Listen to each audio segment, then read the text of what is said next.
When you need mealtime inspiration, it's worth shopping Kroger, where you'll find over 30,000 mouth-watering choices that excite your inner foodie. And no matter what tasty choice you make, you'll enjoy our everyday low prices, plus extra ways to save, like digital coupons worth over $600 each week. You can also save up to $1 off per gallon at the pump with fuel points. More savings and more inspiring flavors make shopping Kroger worth it every time. Kroger, fresh for everyone. Fuel restrictions apply. Time is something that everyone has an idea of, but is hard to describe. Roughly, the arrow of time is the same as the arrow of causality. However, what happens when that is not the case? It is so often the case in our experience that this possibility brings not only scientific and mathematic, but ontological and linguistic difficulties. So what is retrocausality? What are closed time-like curves? And how does this all relate to entanglement? All of this and more on this episode of Breaking Math. Episode 47, Blast to the Past.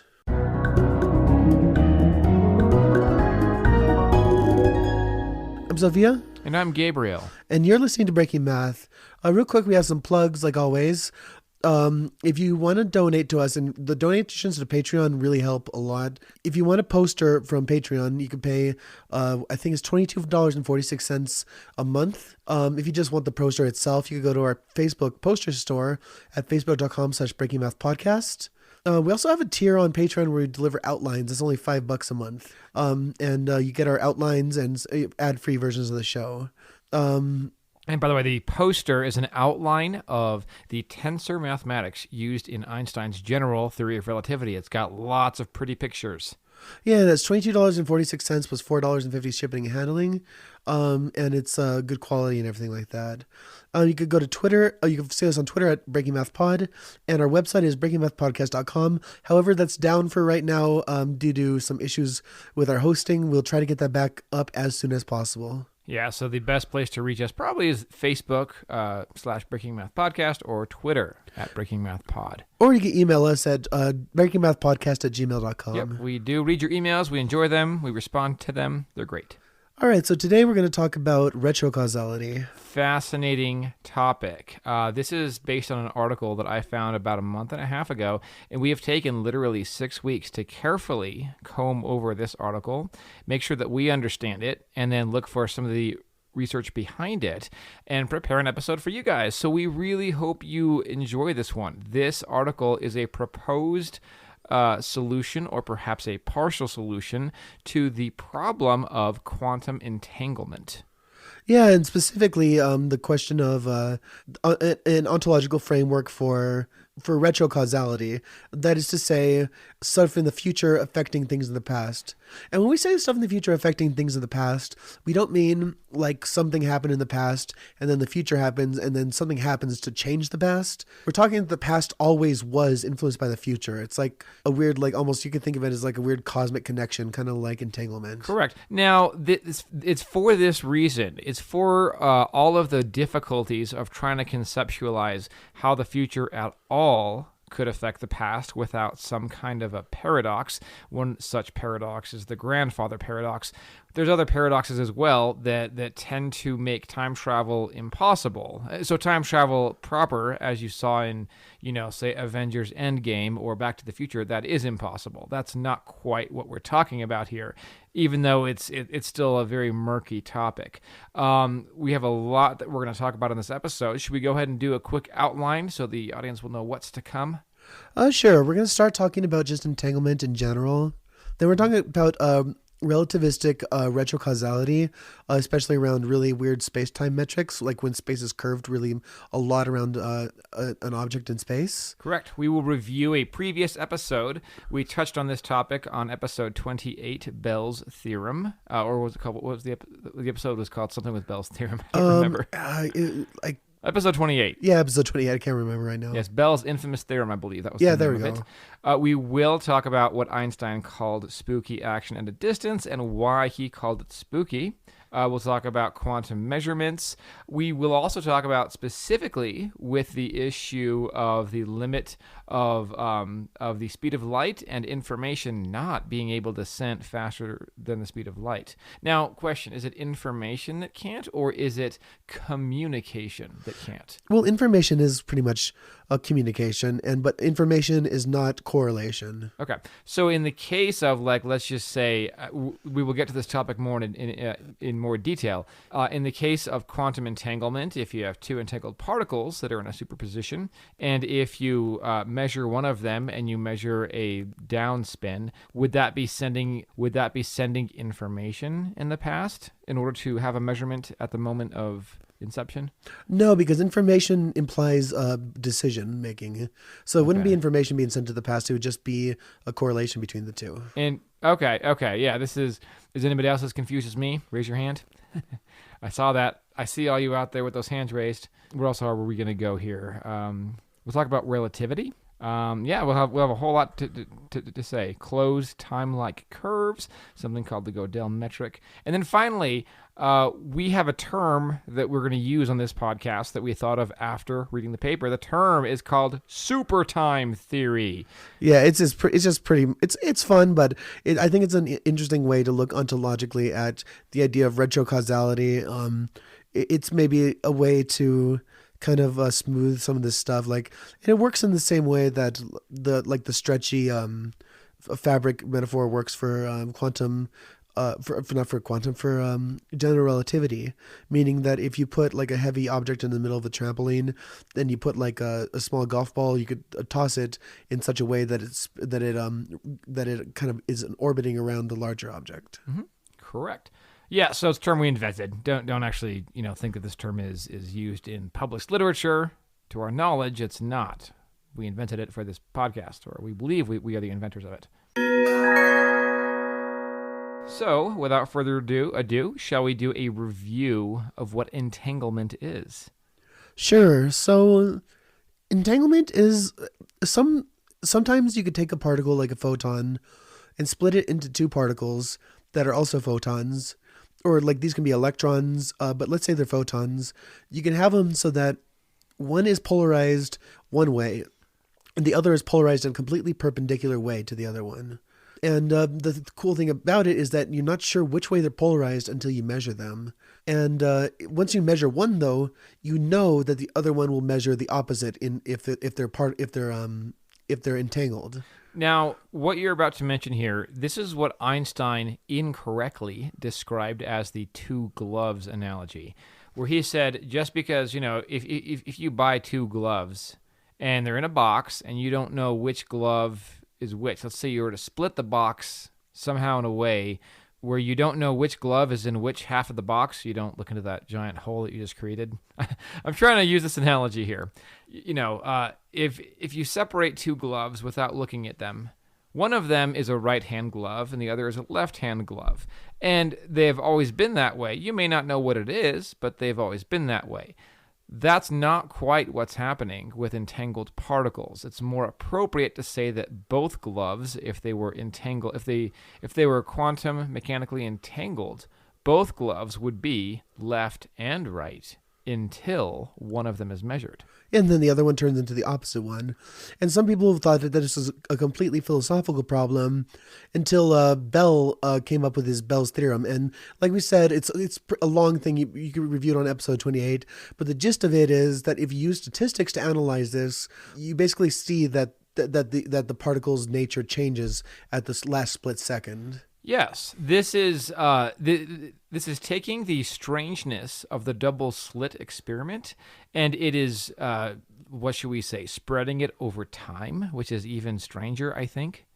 Yeah, and I mean, Leah, and what's interesting about this too is that it's okay. Let's say we have two electrons and they're entangled, and I take my electron and I go to one place, and then you take your electron and go somewhere else. Now, let's say I'm traveling close to the speed of light, perpendicular to like a road that would connect the two people. And let's say let's say they had a deal saying that in 10 minutes, they're both going to, in 10 minutes, one is going to measure their electron, and in 10 minutes and 1 second, the other one is going to measure, basically, one of them measures their particle, and they get it, and they get, like, let's say they get spin up. And so we know, if we're watching them, that the other one is going to go spin down. So it kind of looks to us like the particle in the past was affected by one in the future. However, if we were going the opposite direction, it would look like the opposite. It would look like the particle was entangled afterwards. And if you didn't move at all, it would look just like they measured it at nearly the same time. Now, I want to mention a couple of things here. The first one is entanglement itself. What does it even mean for two things to be entangled? Does this relate to the Pauli exclusion principle with electron orbitals? I don't think it does. I think it's just a property that sometimes two particles have. Okay. Well, actually, wait, hold up. I think, let's see, entanglement. Yeah, actually it does relate to that, because I know they can only have one spin up and one spin down in an orbital and things Correct. like that. That's exactly why I bring it up. So my next question would be, how, now this may not be a question that you have the answer to. I know it's probably as simple as a Google search. How exactly does one entangle two particles? In the case Well, you can use a crystal, for example, for photons. Okay. You basically take a photon and you send it into a crystal that splits it into two photons. So funny. I read about how much crystals are used in pseudoscience now that we're using them in actual science here. So crystals are awesome, not for the reason that people sometimes think that they are. Healing crystals? No. So okay. So in terms of entanglement, two photons become entangled when they touch. Is that right? No. Two photons are entangled if they're created from a photon. Okay. You split a photon into an entangled pair. Okay. So they were touching. Well, no, they weren't two things. They're one thing. Okay, so I guess if they're one. Okay, but what about that moment when they're not split yet? Oh. Well, they don't exist as two. They're just one. Okay. Yeah, maybe this is okay. So it's not like one and then you pull it apart like how you pull apart two conjoined twins or something. No, it literally takes the nature of it and splits into two things. Okay. All right. Each lower energy than the original photon, but okay. Fair enough.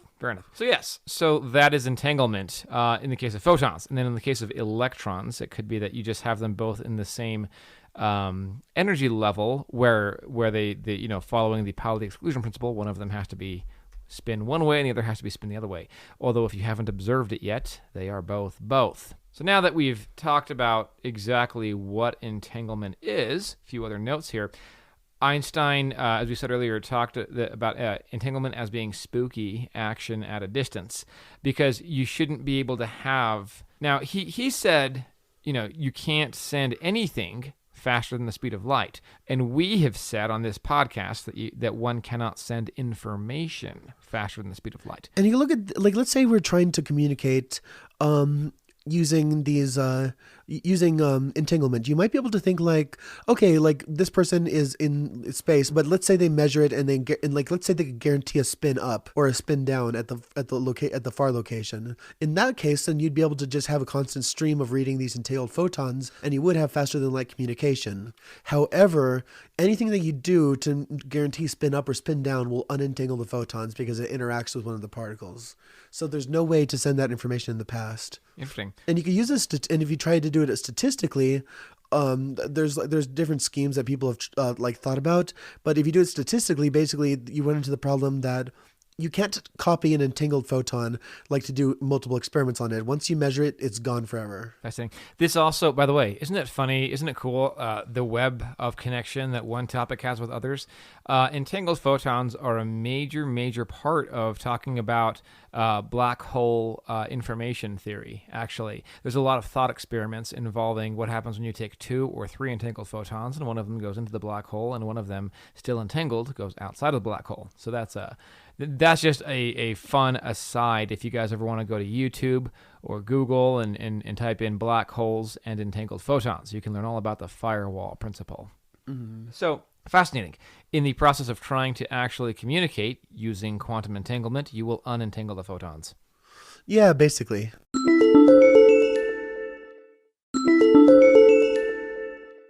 This is a really, really cool topic that I was only introduced to with the research for this episode. A light cone. What cones do we think about that we already know? There's ice cream cones. There is the cone that goes on your dog's head after a surgery, the cone of shame. The light cone is just like that, right? Pretty much. I mean, those cones, if you look at them, it's a circle getting bigger over space. Yep, and it starts from a single point, right? Yeah, and what is a 3D circle? It's a sphere. So if you think of a sphere getting bigger over time, that is like a cone that that is pointed in the direction of time. Correct. And if you make sure that this grows at the speed of light, from the radius grows at the speed of light, then we get what's called the time cone. And the light cone. And the light cone is everything that event can affect. It's all the things that can be influenced by that event are in this time cone. Cool. So yeah. So basically, it shows the life cycle of that of that particle of light. From its birth to any given point at the end of the cone. And I'm not really sure what would be the end of the light cone. Like, it would go infinity, wouldn't it? I mean. Oh yeah, and what's interesting though is like because space is curved, the light cones can be tilted sometimes. So like if we're near a black hole, for example, the light cone would tilt into the black hole and could even tilt so that it's looking back at itself. If the light cone's on the event horizon, then you can see the back of your head on the event horizon. That is insane. Oh man, seeing the back of your own head. Oh, so it'd be a twisty cone. I love black holes. I love black holes. Did I say that earlier? I love them. Yeah, and what's cool about that is that, like, let's say if it's tilted beyond 45 degrees, meaning, like, what that means is there are future positions from the object's frame of reference. So like, let's say we're this object and we're in this really twisty space. Something can happen in the future. And so that's something that happens after me. So let's say I throw, let's say that I'm eating an orange and my orange is here and then it's eaten. However, if we're from outside of the light cone, it could look like the orange was there and then instantaneously, faster than the speed of light, move somewhere else. This is trippy. And observing things faster than the speed of light is actually pretty easy. Just go out at night, look at the moon, and spin around. If it takes a second to spin around, the moon's going something like 4 times the speed of light or something like that. Wow. I never thought about that. And again, that's just an observation frame of reference thing. So yeah. So, and like if we had a big flashlight that could illuminate the moon and we put our hands in front of it and somehow didn't fry our hands, the shadow could be going faster than the speed of light if we moved our hand across this light source. Now, it doesn't actually mean that wow. Yeah, this is crazy. And can you explain for all of our listeners out there how it doesn't mean that the shadow went into the future? Or yeah, because you could kind of think of it as like light as being like this thing that carries information, but like just because it carries information, that doesn't mean that you can't have illusions making things move faster than light. You could also imagine a situation where you had 1,000 light, I don't even know how many light bulbs from here to Alpha Centauri 4 light years away. Now, let's say all these light bulbs decided to blink at almost the same time.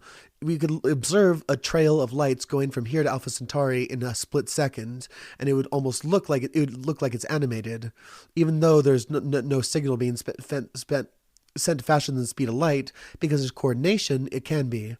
In the same way, if you were building a road in space, if you placed everybody a few feet away from each other, you could theoretically build a road faster than the speed of light, but it would require prior communication. So you couldn't just build a road faster than the speed of light starting from one point. But yeah, you definitely could. If you had it coordinated, you could have the build look like it's going faster than the speed of light. Interesting. Yeah. Wow. And again, this is all how we're defining things. So isn't it crazy how you can describe things happening where it's not actually technically true? Yeah, it's all about frames of reference. And that's the thing about these retrocausality things, is that the frame of reference is so important. Oh, and one thing real quick before we move on to the paper. The object, if it's in this really curved space, it could even look like it's moving backward in time to an external observer because of the way that light is, not the light, but space is bent. All right, so now we're talk a little bit about a paper from Chapman University Institute for Quantum Studies called "Does Time Symmetry in Quantum Theory Imply Retrocausality?" by Matthew Leifer. Basically, what the paper talks about is Okay, we're going to talk real quick about quantum measurement and preparation, stuff like that. So you can do things to, like, the way that a quantum computer works is you have all these entangled photons or electrons, and you do these operations on them to change the probability of certain outcomes, and then you measure them, and then you basically look at that outcome, and you hopefully get a good calculation from that. Now, I think one of the cool things about the paper is the principle that they come up with about 2/3 of the way through, saying that if we watch a video of a process and cannot tell whether it's playing forwards or in reverse, that means that the process is operationally time symmetric. Wow. I think you should say that one more time for the people in the back. So basically, let's say we throw a ball, for example, and there's no air resistance, it's just a simple ball, and it flies through the air and somebody catches it. If it's done carefully, like no friction, nothing like that, especially no friction, you can basically reverse it, and you wouldn't be able to tell who's throwing the ball and who's catching it, because every action has an equal and opposite reaction and all that. Wow. Almost like a pendulum kind of thing. Again, assuming no friction. Yeah, it's like this isolated system that can go backwards or forwards. And what they talk about in the paper is that if it's operationally time symmetric, it is also ontologically time symmetric. It is a term they define, meaning that the process itself exists both forward and backwards in time. This reminds me of our talk on time crystals a while back. Yeah, I mean, I would like to know. I would like to know more research about time crystals because they're pretty cool. Yeah, of course. That's where the lattice structure exists in 4 dimensions, one being time. Yeah, fun stuff, man. Light cones and time crystals. We sound like a hippie store of some kind. There actually was a paper in the process of doing this called like how hippies saved physics. I know. Oh yeah, I've heard and about like that. yeah, it's kind of the whole thing. In this paper, it talks about if we have a quantum system, we start with a certain quantum system. We do a preparation to modify the variables of the quantum system, and then we collapse it by measuring the particles, and we get a certain outcome from our experiment. They say that the time symmetry exists when you can do the same experiment in reverse, starting from the results you get all the way to the input, and get the same answer that you started with. So there are certain processes in quantum physics like that, and you could almost like one that you could kind of think of is an entangled particle that is just flying through space. If you reverse time, it's gonna exist the same way until it interacts with something. It kind of exists almost outside of time, except for it's yeah. Okay. And one thing to note about this paper is that it ends on kind of a cliffhanger, basically saying that if we do introduce retrocausality to the ontic framework of just quantum physics, you do end up with fine tuning, and that leads maybe to the idea that there's some physical theory that we need to better or ontological like framework that we need to better come up with. And it's a very interesting paper. I would take a moment to read it if you're into quantum physics. So, in all of this fun talk about light cones and about time crystals, we have something just as trippy to serve up right now, and it's called closed timelike curves, and something specifically called the Gödel metric. And the Gödel metric is so weird. It's basically like, let's imagine all of space is filled with this uniform dust, and that's a term in general relativity. Basically, let's say we have all these dust particles. They have a little bit of weight each. There's a total density to them, and let's say each particle is spinning around, let's say the y-axis, or like up, like just spinning around. The way that Now wait, are these particles uniformly distributed? yes. Okay, so the length between each particle is the same all throughout. Oh yeah, and really with dust solutions, you're assuming that these particles are infinitely small and smooth. Oh wow. But we're imagining that every particle is spinning, and the way that warped space-time is really interesting, and you get what are called closed time-like curves, meaning that there are events that affect themselves. They cause loops in space and time. So basically, any solution within Gödel has to account for these closed time-like curves. And one of the ways that you could do that, one of the interesting things about this is that if you look in one of the directions, you'll see yourself in the past, because the light cone loops back around to itself, but not through space, through time. Oh man, that is just absolutely trippy. That is just wild. I don't even know what to say about this aside from wow. For all of you who are lost right there, raise your hand. My little hand goes up. Yeah, the Gödel metric, I've thought a lot about this and it's still trippy. It's one of those things that it's better. It drives you nuts and it's fun for that reason. Wow. Yeah, that's it. It is wild. It's wild. Okay, so there's something else that we want to talk about.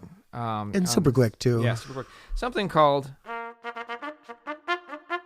super time theory from Breaking Math. Just a term that we came up with as we were talking about this. Now, I'm gonna say this came from me trying to talk about the past, the present, and the future with respect to quantum entanglement. Now, here is what I'm talking about. There was a time in the past. Well, let's pretend that in this scenario that I'm about to talk about, somebody has two particles that are entangled. And when there is the part at the beginning of this thought experiment, when they have them together, there is a part where they release one of the particles into outer space. Say they give them to a scientist who's on the International Space Station. Keeps them non-interacted with. Correct. Then there is the next phase of this where the person on the who's not in the space station, the person on the ground, measures his particle or her particle, and because he makes a measurement, according to retrocausality, that this measurement affects the past and changes both his or her particle and the particle in the space station, right? Yeah, basically they happen. One causes the other, no matter how far away it is. Okay. And I remember talking to you about an idea that I had a long time ago, basically being like talking about particles like they were pool balls. Okay. Saying that like if a particle splits into two entangled particles and one hits a third pool ball, you can almost imagine that pool ball returning to the original split, like just kind of going backwards in time and then telling the original split, hey, I got here first. This is what the particle is going to be. Okay. And then you can think of a signal being sent along the other one, like basically like the super time. Yes. And it's something that I think helps think about all this kind of stuff, because as long as you have another frame of time that only involves ironing things out, I can almost call this algorithmic time. Okay. Because you could treat the universe as almost like this algorithm that takes these particles and does these very simple things to them. Yeah, we debated it. We debated the term imaginary time, and again, what I'm trying to refer to when I say super time or this imaginary time or something like that, the issue is that once a measurement has happened, the past, well, that particle was always either spin up or spin down. It is it is and was no longer in superposition. It is and was now always what you measured it as at that time of the measurement. So the super time is, well, when asterisk, I'll say it again, asterisk, when was it in superposition? It no longer ever was. So we use super time or this imaginary time to talk about actually it was at one point in superposition, but it changed now and in the past. So it's a term that we're using in order to describe when it was in superposition, even if that reality no longer exists. Yeah, and let's imagine people are particles, and let's say interacting with somebody is only like patting them on the shoulder. You can imagine walking around town and you're not really interacting with anything. You're just going along with some kind of like bizarre current, and like you patting all these people on the shoulders. Between pats, you can almost think of that little bit of walk in time as something that you could go forward and backwards in, and the same thing with particles. And I think it also is nice for explaining the double slit phenomena, because it allows the particle to go through both and explore and go back and forward until it comes up with a probability distribution. Yes. So true to our name of breaking math, I think we've sort of broken logic and all reality here. And I'm anxiously waiting somebody to tell me that this has already been discovered. Yes, exactly. And if it is, tell us, because we'd like to know. Yeah. And you know what I want to do? I want to insert a sound clip from The Big Lebowski of the guy saying, "That's just like your opinion, man." Roll it. Yeah, well, that's just like your opinion, man. Math. Breaking of episode this on more and this of all entanglement. To relate all this does Howen and curves. Timelike closed are what retrocausality is. What so difficulties? Ontological but mathematic and scientific only not brings possibility. This that experience our in case the often so is the case. Is it case? The nod is that when happens what, however, causality of arrow the as same as is the time of arrow the roughly describe. Too hard is but of idea and has everyone that someone is time. I'm Sofía. And I'm Gabriel. And this is Math Breaking. Man, after that, I wanted to add a sound of Barney Gumbo going, whoa! Because it's just like trippy as hell.